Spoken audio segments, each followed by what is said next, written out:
On the day he disappeared, Mike Williams and his wife Denise had plans to celebrate their wedding anniversary, a romantic break, just the two of them. If only Mike hadn't tried to squeeze in a little hunting trip that morning. Mike never returns home.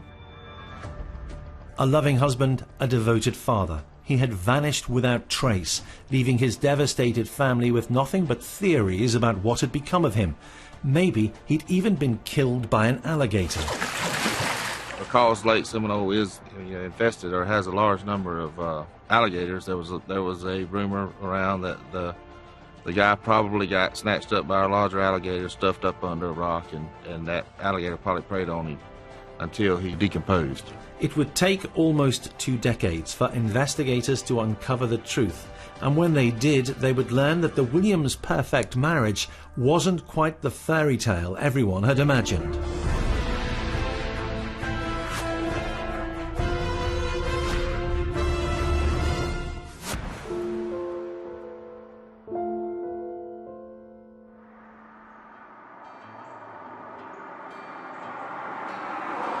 Mike Williams worked harder than most to achieve his dream lifestyle. He wanted a beautiful home, a wife and children. His own childhood featured a loving mum and father, but the Williams were far from wealthy. Mike had come from a modest background. His daddy was a Greyhound bus driver. His mom was a daycare provider.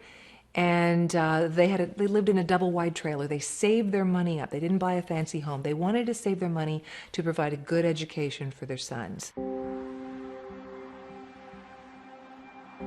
Mike worked nights in a supermarket through high school where he was a grade A student, and it was here that he met his future wife, Denise Morell. They became high school sweethearts. Both were sporty and popular. He played football, she was a cheerleader. It was through Denise that Mike met Brian Winchester. When Denise Williams and Brian Winchester went to high school, they went to North Florida Christian, and it was at North Florida Christian that they met Mike Williams, and they met the woman who would later become Brian Winchester's wife. And by all accounts, the four of them were inseparable. They were fast friends. They all stayed in Tallahassee after graduating from high school. In 1994, Brian and Kathy married and began a family. Mike and Denise married the same year and had a daughter 5 years later. They seemed all set. Denise and Mike had a very strong marriage. They had a beautiful daughter. Mike adored Denise, did everything for her. Really, I mean, he was a great husband. Mike wanted more comfort for his family. While Denise was taking time out to be a mother, Mike was working harder than ever. Mike was a good family man. He was always a hard worker. Before he even graduated from Florida State University, he already had a good job as a property appraiser. And by the year 2000, he was doing pretty well. He was making a couple $100,000 a year. In fact, Mike's boss worried that he worked too much. He would often be found in the office before dawn. After a busy day at work, he'd head home, cook his wife's dinner, then return to his desk after Denise and his daughter had gone to bed. On one occasion, his boss took the office keys away, so Mike couldn't come into work at the weekend. How did Denise feel about her husband being a workaholic? Not always well, she would tell friends, especially when Mike always found the time for his other passion, hunting waterfowl. When he was 15, he started duck hunting, and it became his favorite hobby for the rest of his life. The 16th of December 2000, Mike and Denise's 6th wedding anniversary. They were going away for the night to celebrate. There was even talk of taking the opportunity to start trying for a second child, something Mike desperately wanted. But first, he had time to get a few hours of hunting in. And so on the morning of December 16th, he was going to go to the Florida-Georgia line to Lake Seminole. And in Lake Seminole, it's a huge area. But you see, Mike was an avid duck hunter. He had his spot. He knew the areas he wanted to go. He is supposed to have came over here duck hunting that morning and by himself. Nobody else was supposed to have been with him. As the weak winter sun rose that morning, Mike was already gathering together his gear, hitching his boat to his truck. It was a ritual he'd gone through 1,000 times before.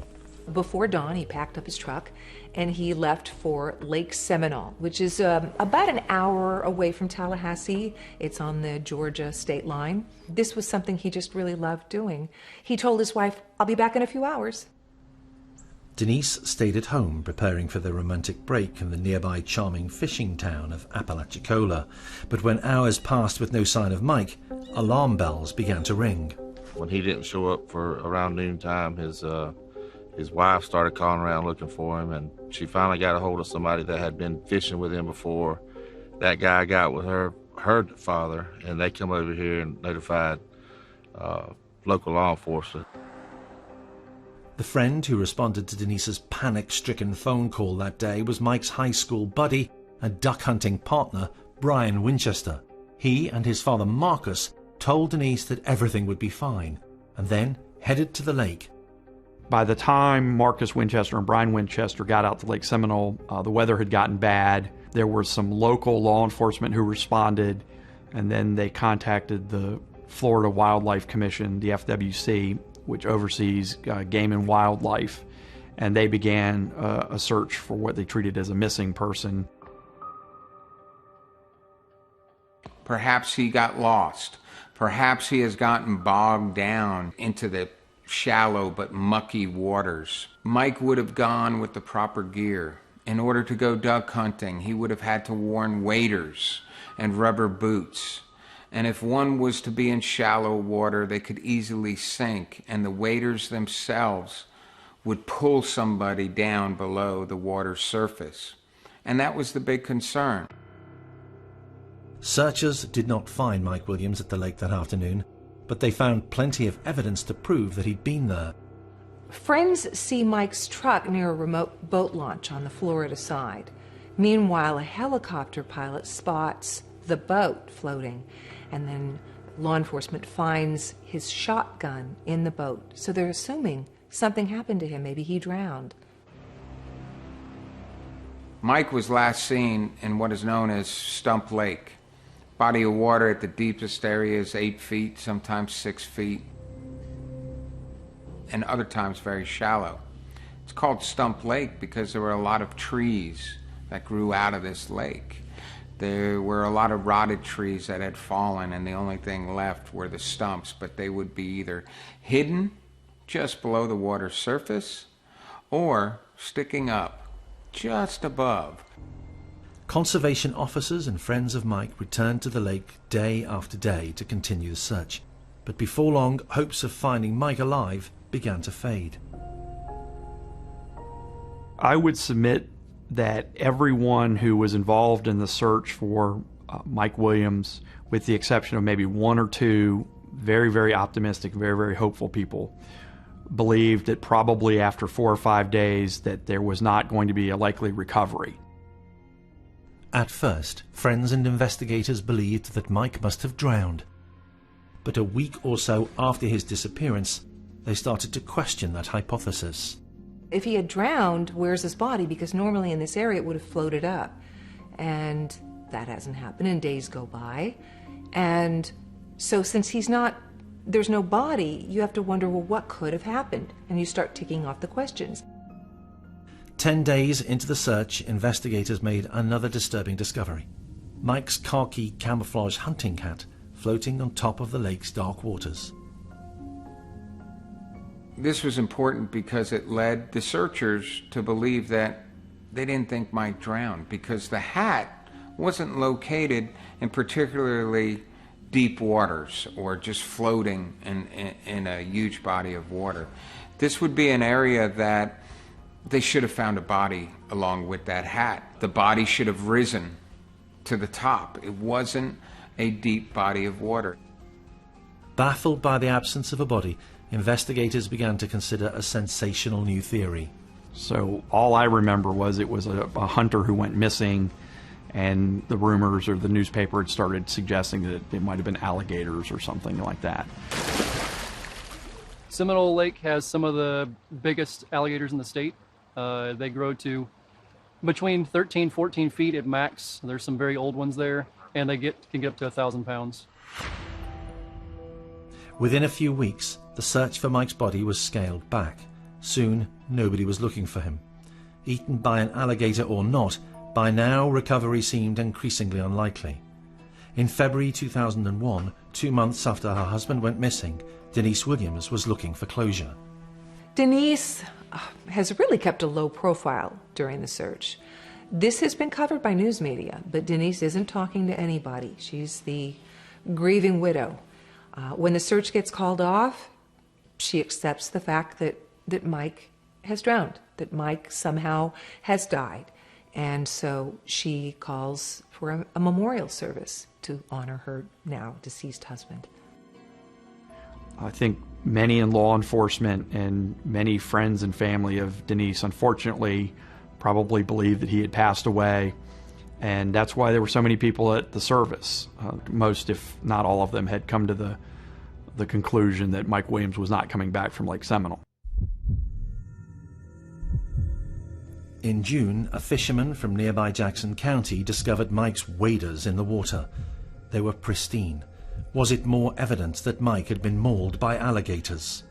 There were no teeth marks on the victim's clothing, but an alligator or any crocodilian doesn't have to leave a tooth mark somewhere in order to kill a person.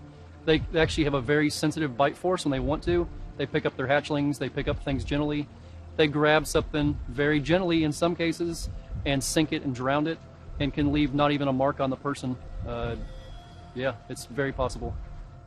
Believing that the floating waders would at long last lead them to Mike's submerged body, police divers were brought in. It was a tense moment for Mike's loved ones. Would the search bring the closure that they craved? And this allows her to collect on their life insurance policy. And Denise then will collect more than $1.5 million.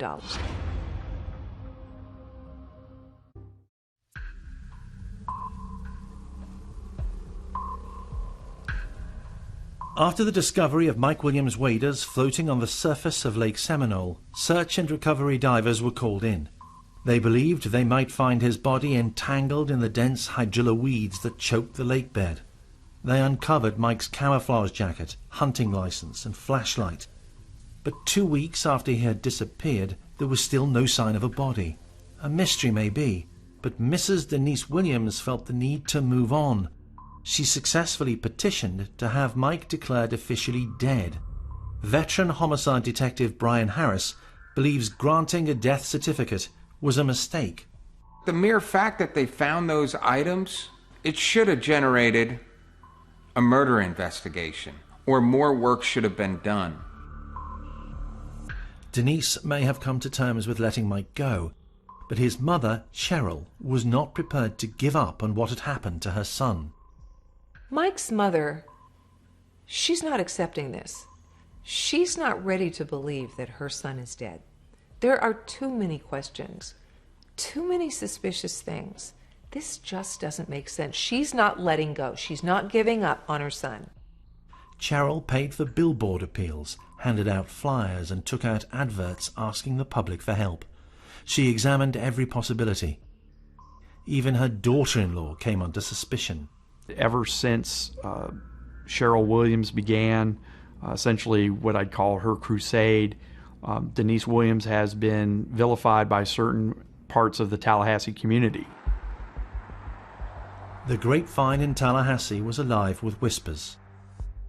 Was Denise Williams really the grieving widow? Gossip was perhaps the least of her worries.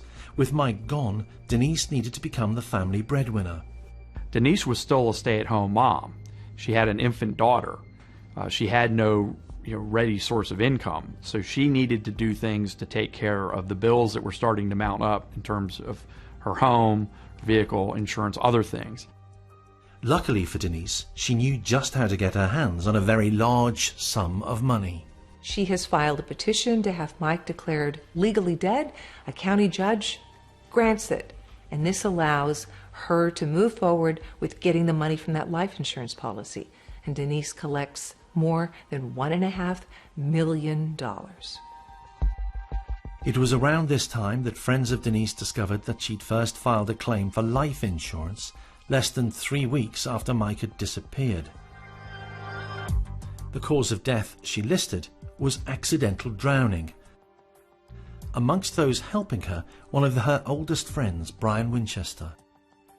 It was at the direction of Denise's father and with the input of Brian that they began the process of simply filing a claim. The sad reality about life insurance is you don't want to ever need it, but when you need it, you actually have to ask for it. And there's no set time that somebody's supposed to sit around and wait before they actually begin the process.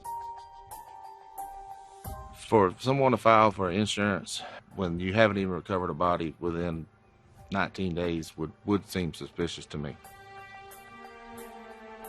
From an outside view, it may seem suspicious, but one of the things that everyone needs to remember is that the person who was in charge of handling their insurance affairs for both Mike and Denise was the Winchester Group, and that was the insurance company that was run by Marcus Winchester, who was Brian Winchester's father. Cheryl Williams remained defiant. She began campaigning for an investigation into Mike's disappearance. She is relentless. She never gives up on her son. In 2004, the Florida Department of Law Enforcement reopens the investigation into Mike's disappearance because now they have enough evidence to say this doesn't make sense. They look back and they say, hold on, none of it adds up. No body floating up. No teeth marks on everything that came to the surface. Something's wrong here. So Cheryl has finally been heard and the case is reopened. None of it made sense. The gas tank in the boat is completely full. The location where the boat is. By this time, Mike's own mother has done her own research about wind speed and currents at the time that Mike went missing. None of this added up to her. She wasn't buying it. A fresh investigation revisited the alligator theory, and the findings revealed inconsistencies. If someone had fallen off a boat and they drowned, a lot of other things are going to eat them long before an alligator ever touches them. They're going to have this part of the United States. They're going to have crawdads on them. They're going to have turtles eating them. A lot of other things are going to be cleaning that up before an alligator even thinks about it. That's not their food supply. It's not what they're looking for.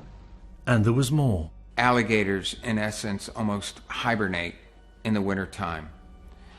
The temperatures were cool, in the 50s, very damp.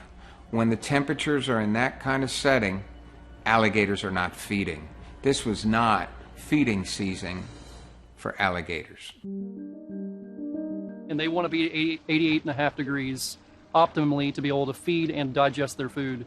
When they're not at that temperature, everything kind of changes. They will slow down their feeding. If they do eat something, it takes them longer to digest it. And really, gators only have to eat once a year. If they can find a good meal that feed them that one time in a year, and they're good to go. There were many unanswered questions, but the investigation failed to find any answers. Years went by. Cheryl was not to be swayed. She continued her relentless campaign. Even as she did, Denise Williams was moving on with her life. And by her side, Brian Winchester, Mike's best friend, and the man who had arranged his life insurance. We still don't know where Mike is, how he died, did he die? But 5 years have passed now. He's been declared officially dead. And Denise and Brian get married. And they move in together into the same home that Mike and Denise had shared in Tallahassee. As Denise and Brian went public with their relationship, the Tallahassee rumor mill went into overdrive. Had their affair in fact begun before Mike went missing? The idea that Brian Winchester and Denise Williams had an affair is essentially that urban legend that develops from the fact that, yes, Denise Williams did marry Brian Winchester many, many years after Mike's disappearance. People presume that because they got married, they must have had a relationship prior to Mike's disappearance, and that's simply not true. Little by little, the community began to share in those suspicions. Life for Denise was growing uncomfortable. She and Brian Winchester were both, talked about and gossiped about. And so Denise Williams became very, very guarded. She was always, I think you might describe her a little bit as shy. But she essentially retreated to going to work, doing her job. And she was very, I'd say, circumspect and quiet about just her life in general. In 2007, the investigation into Mike Williams' disappearance, prompted by his mother, ground to a halt. You're working up an investigation with no body. And that can be very difficult because the body itself can tell a story. It's a body of evidence. And this was the challenge for law enforcement. And as a result, you don't get as many resources thrown in on a missing person case. And hence was the case. There's no crime scene documentary. There's no preservation of evidence. There's no preserving the items that were recovered. And so, in essence, the case goes cold. It goes dormant. Later that year, Mike's brother Nick contacted police. He wanted to report a missing gun, a .22 caliber Ruger pistol that Mike had inherited from his father. By 2007, Mike's family, they're wondering, Denise has returned all of Mike's original weapons, all of his guns and whatever he had hunting-wise, to his family. It's part of their legacy. But they're missing a weapon, a .22. And through the help of the local sheriff and a court order, they're able to obtain that gun back from Denise. Another mystery, another unexplained twist. Why had she kept the gun, one that she'd actually claimed on insurance? She'd reported it as lost. Once again, detectives find themselves wondering if Mike's death was suspicious after all. Mike has been declared dead. But now, he's a suspicious missing person. So that causes the state of Florida to look at this case as perhaps this is insurance fraud. Maybe Mike and Denise are working together. Or what is the conspiracy here? So it's reopened, but nothing really happens. And then eventually it gets closed again. Cheryl keeps calling and calling and calling. She's still doing the billboards. She's still doing the flyers. She's not giving up. But pretty soon, the law enforcement officials are saying enough is enough. And they're just not even taking her calls. 7 years after Mike Williams vanished, it seemed all hope of solving the case had been abandoned. But Cheryl would still not take no for an answer. Well, this lady went herself, made flyers, put them on light poles in Tallahassee. She had a picket sign that she stood out in front of the church that the Winchester Brian and Denise attended. She got funding. She had big billboards erected around Tallahassee. If you see my son, she took out ads in the paper. I mean, she never stopped. She wrote about 9,000 letters to the governor of the state. She kept it public. She never let it die. Not one of them was opened. Not one of them. They were just tossed aside. It's a closed case. Not my job. Finally, she found someone who would listen. And when she did, everything began to unravel. The authorities release a 3-page indictment, and it spells out what they believe happened. Something out of a bad Saturday evening movie. In 2008, Derek Wester, a detective in the Jackson County Sheriff Department, had become deeply troubled by some of the claims being made by Cheryl, Mike Williams' mother. There were simply too many unanswered questions. Once I had an opportunity to have a discussion with Miss Williams, Miss Cheryl Williams, which was Mike's mother, some of the things that she brought up kind of just made you like want to look into it more, want to just track down this, to appease this grieving mother. And then it just kind of just snowballed into maybe there really was something happened here. Wester delved deep into Mike's life insurance arrangements. He'd had 3 policies, including one taken out just 3 months before he went missing. The payouts were now bankrolling Denise and Brian's lifestyle. And I was having a discussion with some other investigators about whether or not he actually had applied for the insurance policy that the Winchester Financial Group had wrote for him, and Brian Winchester was the agent. But I had needed Mike Williams' picture for something, so I had his stuff laid on my desk, and I pulled up the application for his insurance, his life insurance. And I pulled up the driver's license number, typed it in the computer, was going to get his driver's license picture. And when I typed the number in it popped up Denise Williams' picture. So I was like, well, how is this? I mean, she's not the applicant. Investigator Wester now suspects Mike's policy was altered in the days following his disappearance. did Brian Winchester go and do that using him and Denise's knowledge and information, and then when they just needed a driver's license number, I would speculate. He said, well, man, we just need a number. And so she pulled hers out, and they copied the number down. And Wester found more. He had a different policy in between the time he went missing and the time she filed for a presumptive death certificate. Because we had a check that she had wrote and signed to pay the premium during that 6-month period. Wester also looked at Denise and Brian's relationship. Had it really begun after Mike's death? What he found painted a complicated picture. There was no evidence of that. There was no evidence that suggested that Denise Williams and Brian Winchester were having an affair. They were in close proximity to each other. All of them were. Kathy Thomas and Mike Williams and Brian Winchester and Denise Williams would go out socially. But police records told a different story. One night, the Tallahassee Police Department had called in a abandoned vehicle at a church down the road from Denise and Mike Williams' house. They were still married at the time. The truck was registered to Brian Winchester. They looked up the contact number for the owners. They called Brian Winchester's house, and Kathy Winchester at that time answered the phone. Well, she thought that her husband was duck hunting in Arkansas or somewhere out of town. So she called Brian's father, and by the time the father got over there, the vehicle had already been gone. Denise and Brian had gone through a lot to be together, more than anyone could possibly have imagined. Yet 7 years after they married, the relationship began to crumble. By 2012, this happy couple, Denise and Brian, not so happy anymore. Apparently, Brian has a little sex addiction problem, and that's enough for Denise to say, I'm out of here. So Denise decides she's getting out of the marriage, and she and Brian separate.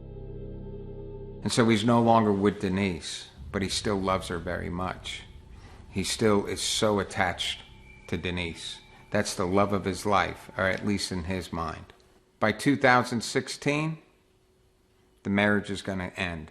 They were separated, some periods of getting back together, but Denise has had enough. She has now filed for divorce. For 4 years, the couple's relationship had been on and off. Brian had sought therapy for his addiction, but struggled to fight his demons.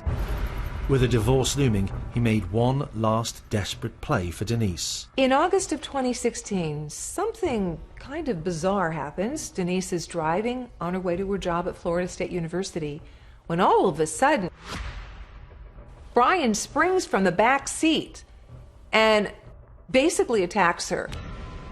He starts shouting demands at her. Something out of a bad Saturday evening movie. He pops up from behind the seat and he kidnaps her, and he holds a weapon to her, and he's pleading for her to keep their marriage together. And then she's trying to calm him down, and he's basically sort of delirious, and he's angry and he's desperate, and he says, look, I'm not going to kill you, but I don't have anything to live for. I don't want this divorce. I don't want this divorce. But if you want a divorce, I just don't have any reason to live, and I'm going to kill myself. And she calms him down. She says, please, Brian, just calm down. Just calm down. You'll be okay. Everything will be fine. So she calms him down. She takes him back to his vehicle. She promises him she won't talk to the police. Just calm down, Brian. Everything will be okay. And when she leaves him, she goes straight to police, and she tells them what happened.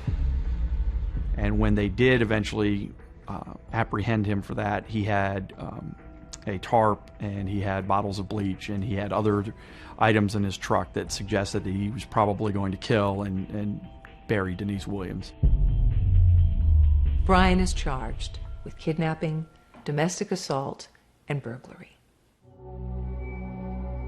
Brian and Denise's divorce would be a game changer.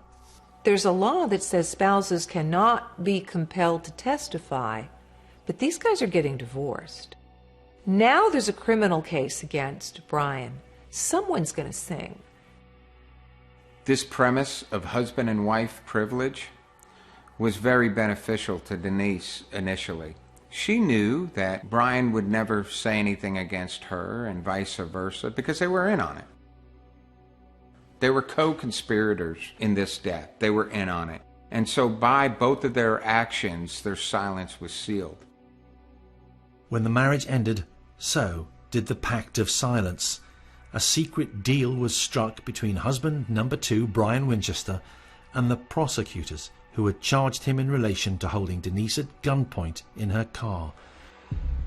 It was a deal which meant the unearthing of Mike Williams's body. Florida law enforcement officials hold a news conference as the reporters are all there with their cameras set up, and they announce, after all of these years, 17 years, Mike Williams' body has been found.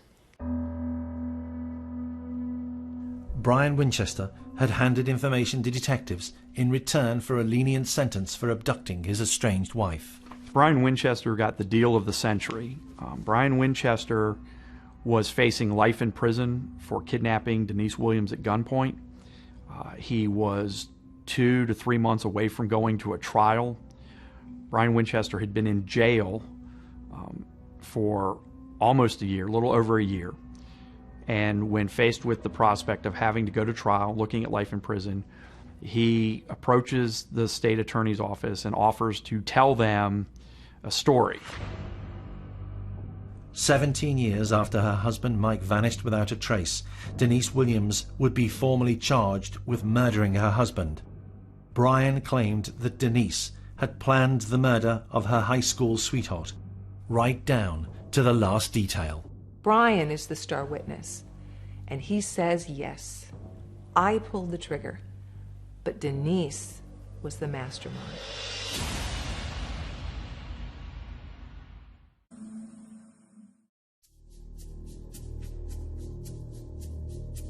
In May of 2018, Denise Williams is leaving her job at Florida State University. She's on her way to go find her daughter and celebrate her birthday when police show up and handcuff her and take her into custody. Denise is under arrest for the murder of her husband, Mike Williams.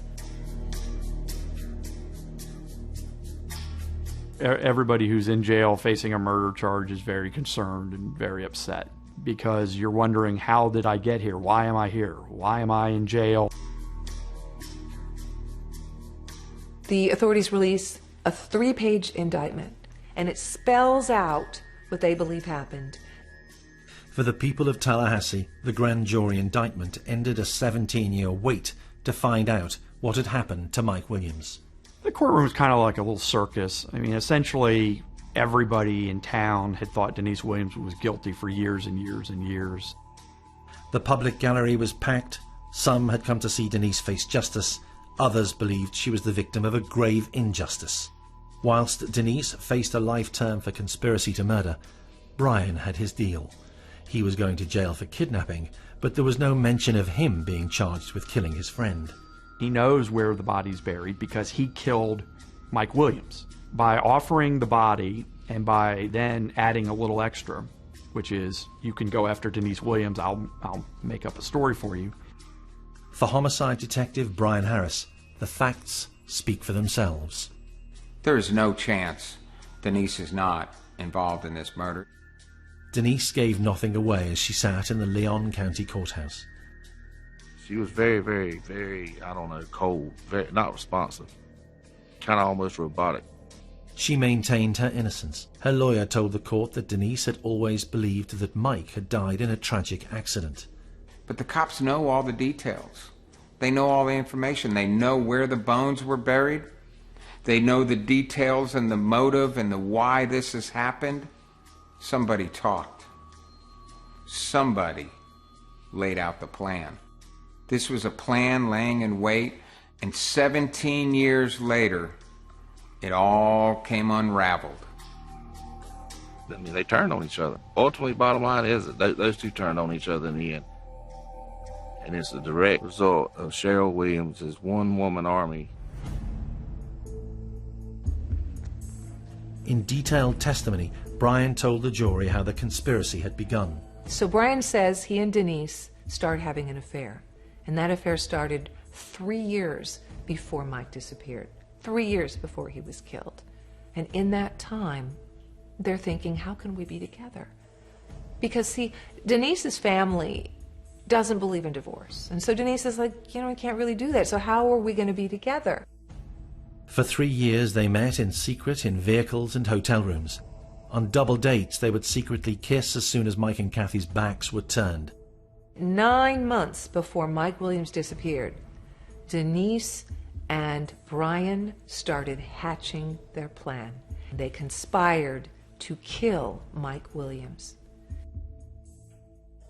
She wanted Brian to kill his wife and help her kill Mike, her husband. But an ironic twist, if you can say Brian has principles, Brian told Denise, I can't do that to the mother of my children. On the morning of the 16th of December 2000, Mike Williams had not gone to the lake alone. As best we can gather, and from what Brian Winchester testified to, he had made arrangements with Mike Williams on the evening of December 15th, 2000, to go hunting with Mike out at Lake Seminole. No one knew that Brian Winchester and Mike Williams were going to be hunting together. Mike's mom is right all along. Mike would not go out hunting alone. He had a buddy, and his buddy was Brian. It was going to be Brian and Mike. They were going to do a little duck hunting. He stated that he had met Mike Williams over here in Jackson County at the boat ramp. They had launched the boat. It was a little 15-foot Janoo with a Go Devil motor on the back. According to Brian Winchester, who's really the only person who knows what happened, he and Mike got in a small boat. They pushed off from a landing. They weren't on the water very long before Brian Winchester adjusted the boat in such a way that Mike Williams fell overboard. As Mike Williams made his way to a cypress stump, Mike Williams had stood up in the boat. Brian Winchester pushed him out. They were dressed in duck hunting gear, which included a set of waders. And it was Brian Winchester's thought and anticipation that he would fall into the water and the waders would fill up with water and he would go to the bottom and drown. But it did not go according to plan. For a start, a safety-conscious Mike had practiced many times removing his waders in the water. He managed to keep his head above the surface. It's not called Stump Field or Stump Lake for nothing. Mike was able to, when he was tossed out of the boat, grab onto a stump. He was able to tread water, so to speak, stay above water, and he began hollering, yelling for help. And Brian Winchester freaked out, didn't know what else to do. Brian Winchester circled around him approximately 3 times, and then, while looking directly at Mike Williams, he shot him in the face with a 12-gauge shotgun at a distance of less than 3 feet. This wasn't part of the plan. Brian couldn't leave Mike's body in the water with a gunshot wound. He had to cover his tracks. He drug him back up to the hill. He backed his vehicle down here and loaded him up into the back of his vehicle. He then took the boat and drove it around to where it was found. Then he walked to the shore, walked down the road back to his truck, and then drove back to Tallahassee. Brian knew there would be a search for Mike's remains. He made sure they wouldn't look in the right place. To move the boat away so it wouldn't draw suspicion to the area where the bones would be. And that is why the boat's final positioning is in direct contrast to where the water and the current flows and the wind speed at that time. Brian explains it all. It all is making sense. It's not an alligator. All these theories were thrown out. But what was even more horrifying was the plot and the plan that he tells.